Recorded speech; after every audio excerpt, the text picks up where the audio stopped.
Hey, welcome to Sports and Politics with T. I'm your host, Tanya, and tonight we have made it back to Thursday, guys. Listen, I hope everybody has had a great week.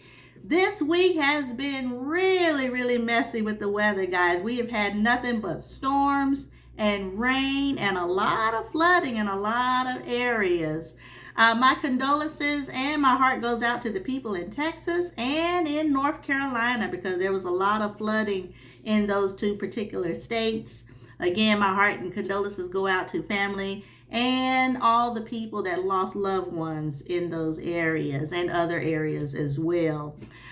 Tonight, guys, we are going to talk about some things as far as the P Diddy trial, because guess what? We haven't really touched on P Diddy, and it's been a minute. It's been a little over a month since we talked about him. And come to find out that he may not be getting all these charges like we think he's supposed to be getting. Actually, he might be getting off on a whole lot of charges. Also, we're going to talk about the Essence Festival, guys. There was a lot of controversy with the Essence Fest this year. And let's just say there was a lot of things that took place that was not good, okay? So we're going to go ahead and dive into the first topic at hand. But first, let me just say again, thank you to all the subscribers that joined from Monday all the way till today. We had another 10, 15 more people join the channel. Thank you. Again, thank you for reaching out, commenting, liking, sharing, and subscribing to my videos. Trust me, guys, this channel is going to soar to the top, and with your help, it's going to get there. So I thank everyone, again, everybody that's tuned in, all the ones that stood by me from the very beginning. Thank you. My heart just can't thank you enough. It really means a lot. All right.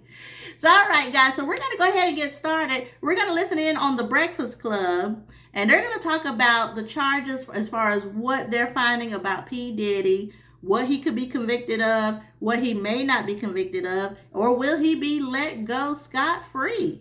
Let's go ahead and chime in. After this video is complete, we'll dissect this video. And once it's over, I'm going to let you know how I feel about what I think about this trial for P. Diddy. And found guilty of the Mann Act charges, which are the prostitution charges. Mm-hmm. Now, after that happens, of course, people are like, well, he's going to have to go to jail. Will he have to go to jail? What happened? So sentencing will happen. Today, they're having a conversation in court about when his sentencing will actually be. It's supposed to be October 3rd, but Diddy's team is asking for it to be expedited to happen as quickly as it can. The prosecution says that they're not going to fight that. They're okay with that. They just didn't want him to come home on bond until he got his sentencing, which the judge agreed with in court last week. So today we'll find out when he'll be sentenced and how soon that'll be. And that leans on the probation office. Like they have to put together like a sentencing report. And then however long that takes, we'll know when that date is going to be. So his charges are prostitution charges, hiring a prostitute. While they munch on Popeye's crunch, Dante dreams away, missing out on all these new Louisiana flavor-rated wraps. Don't be like Dante. Love that chicken from Popeyes. And transporting them across state lines, correct? Yeah, two of those. Yeah, it's two of those, 2 counts of those. Yep, so that's what he was found guilty of. And his attorneys, Mark Agnifilio, spoke to AP News, and he told AP News that when Diddy went back into jail, he got like a standing ovation from the other prisoners because he beat the federal government, and they said that they've never seen people be able to beat the government that way. And he also talked about Mark Agnifilio, Diddy's attorney, just the fact that they knew that Diddy was probably going to get off on the sex trafficking charges because how confused the jury was on the RICO, because the charges are related. So people thought that Diddy, because when they first said they were confused on that one count with the RICO, Diddy was visibly like emotional as I don't know what. And people thought that they knew something we did it and that he was going to be guilty on all counts. But they're saying, no, we knew when we were trying to tell him like, yo, just hold on. This is looking good for you. Now, question. So for normal people who hire a prostitute and take them off across state lines, they usually get a fine or less than a year or community service, correct? They do. I'm asking. I don't know. I think it depends. That's what I'm asking. I think, I mean, I don't know all That's what they were saying. Now, when I read it, they were saying... When I read it, they said usually where people get arrested or they get charged for prostitution, they usually get a fine or they get community service or not jail time as a first-time offender. See, I don't know about that. I know prostitutes. I don't know prostitute collectors. Like, I don't know the ones collectors that, or whatever that participate in prostitution. Yeah. I know like the actual toots. So, The tips. I get what you're saying. Yeah. I totally understand. Well, I don't know the answer to that, Envy, but I know that the prosecutors, they were talking about up to 20 years, but, you know, of course, Diddy seems like that's ridiculous. So that's what the charge carries. But Yeah, he's a that's what first carries. time, which sounds crazy to say, but he's a first time non-violent offender. Correct. So they're saying at least a minimum of 4 years based on the sentencing guidelines, and you know, at least all the way from 20. That's what they was asking for 20, right? Because whenever you talk about sentencing their charges, you know they have like a maximum and a minimum. By the way, 4 is a long time for a 55-year-old man who's used to living the high life the way Diddy has. Okay. Yeah, he's been in there already. Let's not act like that's like that 4 years isn't a long time. Yeah, he's been in it, 10 months already? Yes. But you know, remember we were talking about it earlier. Remember, OJ went to jail not for the crime. Mm-hmm. He went to jail for stealing his memorabilia back, and he got 20 years for it. Well, what are we talking about? Now, remember because what I'm saying is, even though Diddy didn't get charged for the major crime, they can still plan him for it. What OJ's crime, the stealing was a whole separate thing from... Right, but he shouldn't have got 20 years for stealing, because most people who steal probably would have got a year for that, but he got 20 years because they wanted to stick it to OJ, so maybe they could possibly stick it to Diddy even though... You're talking about whether the judge is He going to might be like getting lenient or not. stuck. Oh. Welcome back. Welcome back. What would he steal back? Like his tapes? And, Booty! Like, what would he steal? Yo! We're not serious enough for The this. jokes ain't never stopping. I'm letting y'all know that right now. Yo. Hey y'all, what's up? It's Lauren LaRosa letting you know that when it comes to accident or injury cases, Top Dog Law is a name that you should know. Whether it's a car wreck, slip and fall, construction site injury, don't play games with your future. Top Dog Law doesn't settle for those lowball answers. They get you top dollar, period. The call is completely free and you don't pay unless you win. So call Top Dog Law today or hit them up on Instagram at Top Dog Law or visit topdoglaw.com. These are real cases. You get real results. Top Dog gets it done. And my last question is, when Diddy comes out, what happens next? Yeah. That's what a lot of does people he have been do next? asking. Like, Does he do music? Does he sign the Black Effect and do a book? Does he do a podcast? Yeah. He's definitely got it. Because we did his last interview, so will he be his first? Here's the thing. I fear people aren't going to learn a damn thing from this Diddy situation. Like, all the conversations I'm having sound so ass backwards. Like, you can blame the system. Right. We can say the feds overcharged him. We can say he was railroaded. We can say it was a shakedown. Crazy. Shakedown That's what they're is saying. I mean, this is the He language that doing the they're using. railroading. This is the language that they're using. They're saying railroaded. They're saying it was a shakedown. But at what point are we going to have conversations about how he gave this system something to shake? Where's the conversations about accountability? Where's the conversations about discipline? Diddy made all this money, gave all these opportunities to people, created all these jobs, and it all burned down because of poor habits and lack of discipline. Drug use, violence towards women, and sleeping with prostitutes. You can't move like that when you are a black man in the position of power that Diddy was in. And I hate when people say things like, well, white men get to do this all the time. Well, guess what? We not white. Okay, we are black, and we can't and shouldn't want to move like corrupt white men do, but nobody wants to have that conversation about accountability and discipline. And the enablers as well. Because he had to have people around him. Yeah, but you see how... But it's But you can't do it. He's saying he can't do it all by It's a little himself. bit of So it was like everything. a And whole you see how that operation. played out. They not all of It's them, but everybody. most people got on the stand and got immunity. The only person that they answer for something is Diddy, so I don't even think that And the matters. only person you are in control of is you. You. When you are in that position of power, when you are a billionaire that's creating all these opportunities and creating all these jobs, you have to move better. We can blame enablers, you can blame the system and everything else, but you have to move better. I agree. When are those conversations going to happen? They should be. The Y'all not judge, tired of seeing, black men be put in these positions because of their own poor habits and discipline? The system is already already against us, yeah. coming at us Definitely. every day, Absolutely. making up stuff. Why are we giving them anything? I agree.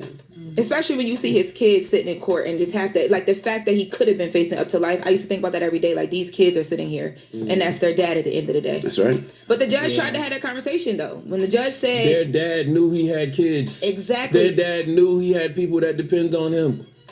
You know what I but they mean? still his kids though. Sure. it's So like, if you know you got kids, that's just all the more reason to move better. Yeah, nah, you're we right. gotta move correctly. You're right, but sometimes I think a lot of these celebrities or these people with a lot of money sometimes have the God syndrome, and they feel like they are God, and you can't beat them. And I got enough money that if it does, I can buy it away. And they realize that they can't. Well, the Well, judge God is will trying humble to you. the judge is trying to humble and tame that big, because that's why he denied that bond. He said, no, these are all the things you did even after you knew that we were going to be sitting right here together. You going to stay where you at until we figure out the sentencing. All right. Well, that is the when latest. you ask what Diddy should do if he comes home, he should do the work on himself. That's what he should be doing. He should be going to do some deep, intense therapy. He needs to find God. That's what he needs to be doing. He shouldn't be worried about no career. He shouldn't be worried about trying to get back professionally. He should be focusing on his personal life. That's what he should be doing. Well, let's discuss after front page news. We'll take your phone calls 800-585-1051. I mean, we missed you guys last week, and of course, Diddy was found guilty of 2 charges. 2 charges were dropped. What are your thoughts? The conversation we just had about Diddy and him coming home and what happened and how he allowed that to happen to him. Yes, he did that. He did it this to to himself. 800-585-1051. Let's discuss. You said 2 charges were dropped. Oh, 3 charges were dropped. Yeah, not guilty on 3 out of 5. All right, 3 charges were dropped. We'll do it after front page news, so don't go anywhere. It's the Breakfast Club. Good morning.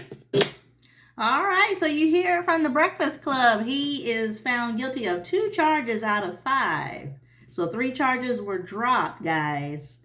So he had a sentencing of 20 years. Now it's been cut down to 4 years. Okay, so that's huge. And I don't know what people are going to do. All the ones that, testified against him, and now you got to wonder about their lives. Like, are they going to be at risk because they told some stuff and all this and that? And it's going to be crazy if he really only gets those 4 years and do the time, because I mean, yeah, it's a long time, but those 4 years go like that too, so yeah, we just gonna have to keep our eyes open on this. I hadn't really been following it all the way. I did look at it a little bit here and there on last month, and I did kind of, chime in on some of the tapings and the court cases and the hearings. But after a while, you're like, you know what? Let's just wait till everything comes out. And now that everything has came out, this is what they're saying may happen, guys. So out of the 5 charges, only 2 he was found guilty. The other 3, they're saying he may beat those. So we will see, guys. I'm telling you, this is a mess. This is a mess. So the next thing we're going to talk about, y'all, is the Essence Festival. And, Essence Festival typically is in New Orleans, where, all the Black or people of color come together, and we celebrate at least once a year. And we have every artist from Janet Jackson to you name it, R&B just in general. But this year, there was a lot of controversy going on with the Essence Festival. We're going to dive deep into this to let you see what went on. A lot of artists was very upset, and a lot of unhappy people was not too happy too. So let's go ahead and look at this particular clip. And again, we're going to dissect it. We'll let you know exactly how I feel about all of this once it's complete. You're watching the Isaiah Factor, Uncensored. Welcome and thank you for joining us for the second half hour of The Factor Uncensored. The Essence Festival is normally the crown of summer events, especially for the Black community, placing a spotlight on Black culture. But is there a crack in the crown?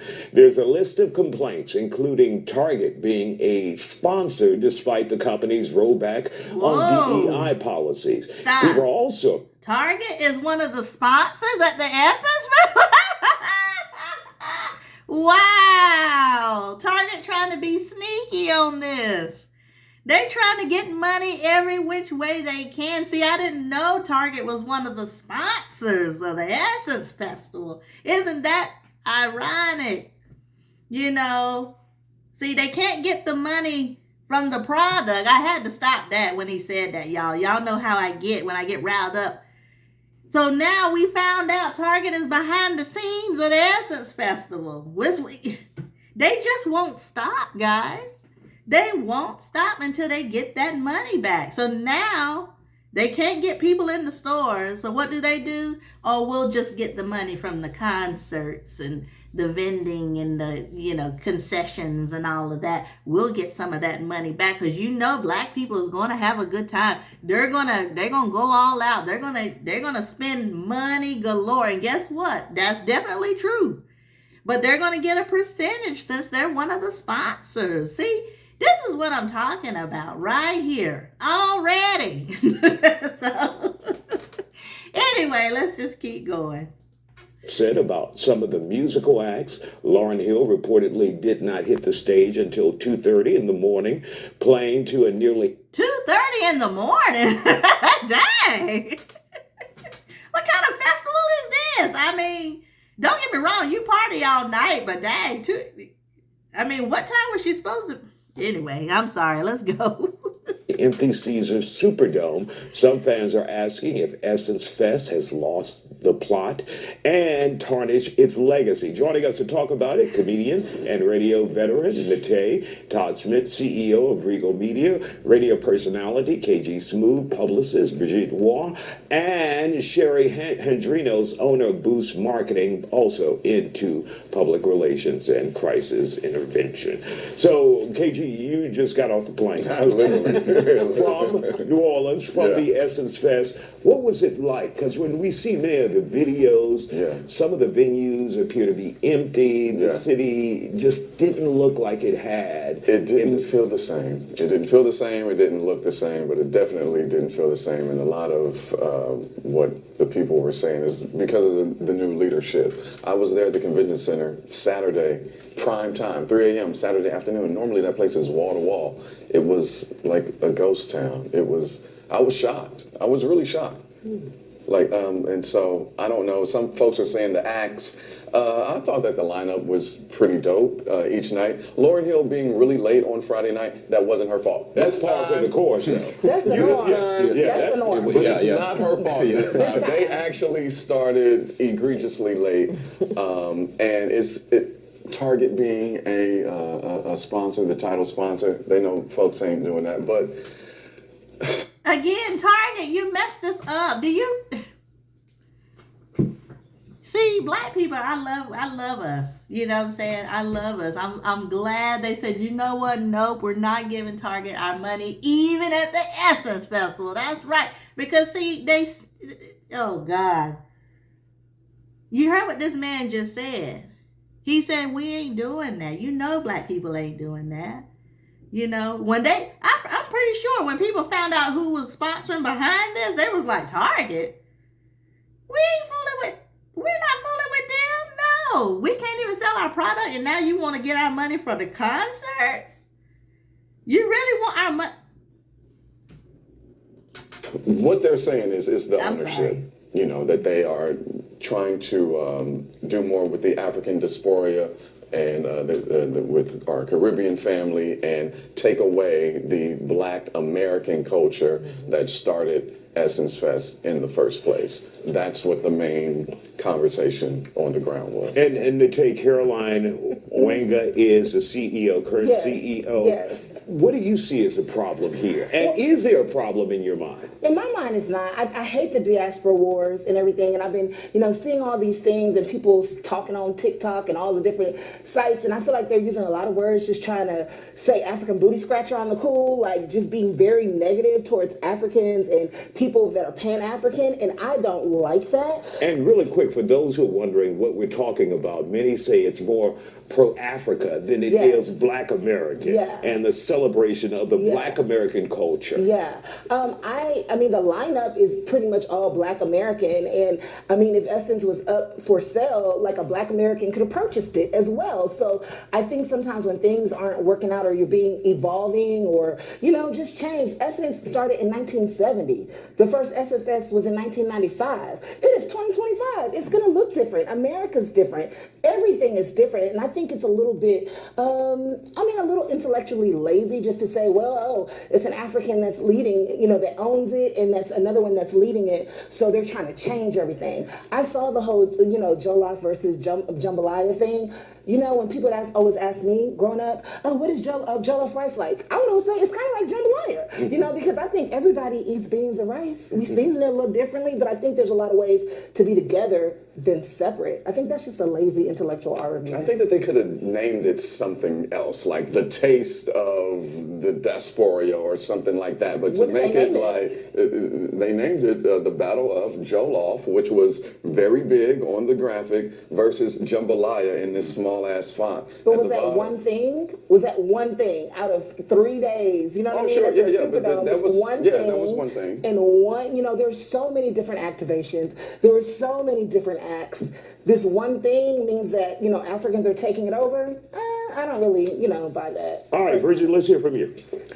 I saw different things as I was looking at, doing my own research, and it looked like it's a matter of opinion. Some people said they had a great time. Some people said that, it sucked. And the main thing that everyone said, though, is that Target, being the title sponsor, was a problem for them because we're boycotting Target. And a lot of people on TikTok and Instagram were like, hashtag boycott Target, and how that wasn't right because it's like they connected it to Caroline because it's like she used to be the head of DEI at Target, and then now they're the title sponsor at Essence. That's for the culture, which is for Black Americans, if you will. And it's been a long time that there's been this confrontation, let's say, with Black Americans and with actual Africans, because it's always been said that Africans don't like Black Americans because we're lazy or, different things of that nature. So it just depends. I think part of that comes from that underlying current that's still there against, with Black Americans and Africans as a whole. So I hate that they're disparaging us with that. We'll continue in just a second, Bridget. We'll be right back with our guest. Stay with us.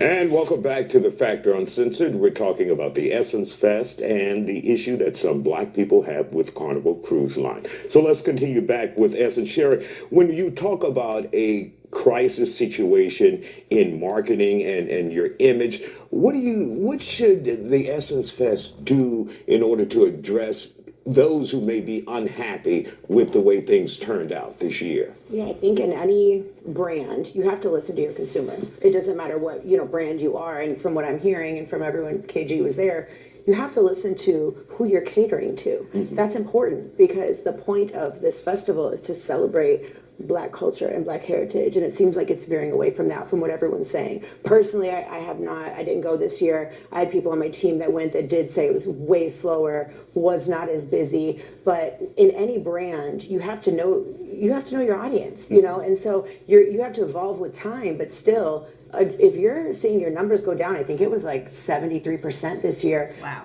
Then you have to adapt. You say, what are we doing wrong here to adapt to what our following wants? I'm sorry, do you see the stadium almost empty, guys? There's hardly nobody there at the Essence. This is like a huge event that happens every year. It's usually a packed house. So, and you should if you want to keep it going. And of course, you have to acknowledge that to yourself, that you may be doing something wrong, Todd. And she mentioned about evolving. The music has evolved. And we mentioned it off camera. A lot of those original artists, Frankie Beverly, God bless his soul, they had passed away. Back in the day when I would go with friends, I would go with my parents. There was always acts that everybody could relate to. Nowadays, you have such a interesting point in urban music where you have something that the young people gonna love, and some of the old people gonna love, and it's like no in between. You know what I mean? So some of the younger artists, like the Coco Joneses of the world, they're great and I love them, but they might not have that long track record to have built an audience of young and old. So that's an interesting position for Essence to be in.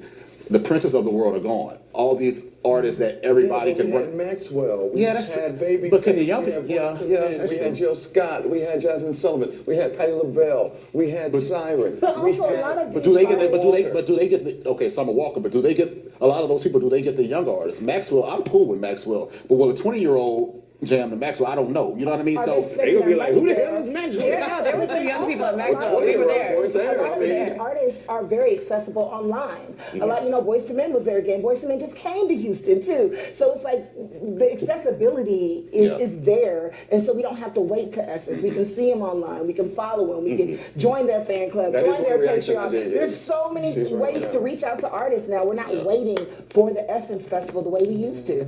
Is there an affordability question as well? I think so too. I think that, there's a lot of people that have lost their jobs or their disposable income is just not where it used to be. The price of a regular concert ticket has like quadrupled. You know what I mean? So if you're going to other concerts and then you want to put in Essence, I mean, the money, the budget the finances ain't finances. Okay, guys, go ahead, really quick. To say because the week before Beyonce was here, and everybody came from around the world to see her. So did they spend all their money to see Beyonce? Right. They couldn't afford Essence. Because Beyonce will come through and snatch some bags. Snatch all the tax refunds, all of it. And now let's move to Carnival Cruise Lines. Many African Americans are saying that the company is creating rules to be discriminatory against them, like no fans when you're dancing. So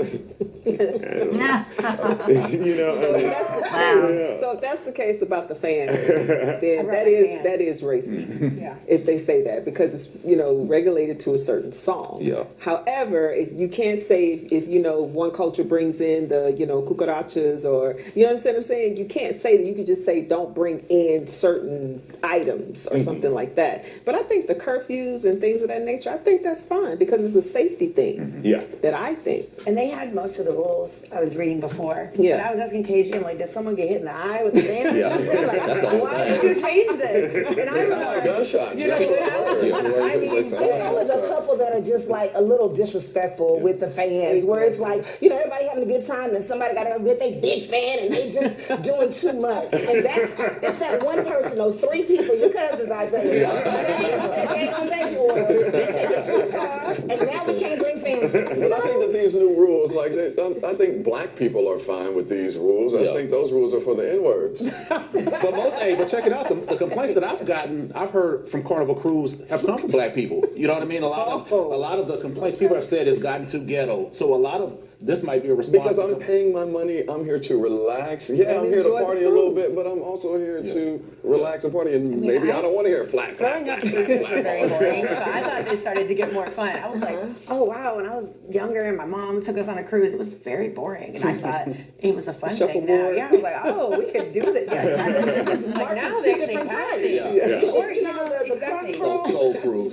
Soul Cruise. You have it for us that like to wake up and read the book. So the They have a lot of those celebrity cruises too. Like they have all different kinds. We're just like calm and cool. I want it to be laid back because the celebs bring the fan people that just. That's my. We'll continue this conversation when we come back. Stay with us here on The Fact. Eyes have been put out. I mean, somebody got hit in the face. I'm like, KG, what happened? Somebody get hit in the eye. All right, guys. So I just want y'all to, get some information on the Essence Festival. So a lot of controversy with Essence Fest. Found out Target is one of the sponsors. I mean, I don't know what Target was thinking. I don't know why they thought, well, if they're not going to come in the store, we're just going to go to the Essence Festival and see if we can get some money that way. And guess what? People didn't even show up. So again, black people are saying, no, you're not going to do this to us, Target. Okay? And now the Carnival Cruise Line, they're making some rules. And, I understand safety rules. You got to have safety because so many people on board. But to just say fans, because, everybody's doing the line dancing with the fans and different songs, which are predominantly black songs, have those fans. And so, we don't want to, like I say, discriminate, because that's the way people are taking it when you say you can't bring your fans on board. So, they got to watch it, because then you're going to isolate us off those cruise lines now, so it's just crazy, guys. I just wanted to do a little bit of a different show tonight because I know I do a lot of the politics, but tonight I wanted to kind of highlight these two things because, you know, our eyes is wide open. We're not going to let Target get away with stuff.